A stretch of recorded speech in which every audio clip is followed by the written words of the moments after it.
খাওয়ার আগে ভিজিয়ে রাখা জরুরি খাবারগুলো হলো: ১.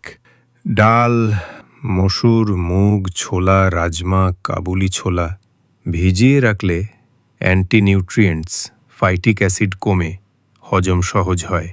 ২. বাদাম জাতীয় খাবার, কাজু, কাঠবাদাম, আখরোট, পেস্তা ভিজিয়ে রাখলে তাতে থাকা এনজাইম ইনহিবিটর দূর হয়, ফলে শরীর সহজে ভিটামিন খনিজ শোষণ করতে পারে। কাঠবাদাম ভিজিয়ে খেলে ভিটামিন ই এর শোষণ আরও বাড়ে। ৩.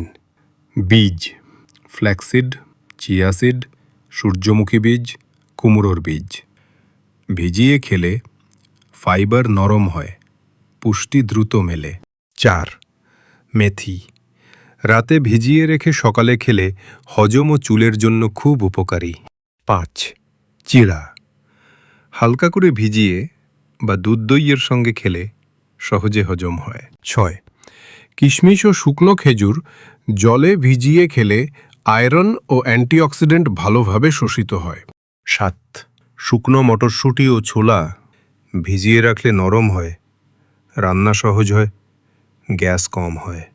টিপস: বাদাম জাতীয় জিনিসগুলো রাতে ভিজিয়ে রেখে সকালে খাওয়া সবচেয়ে ভালো।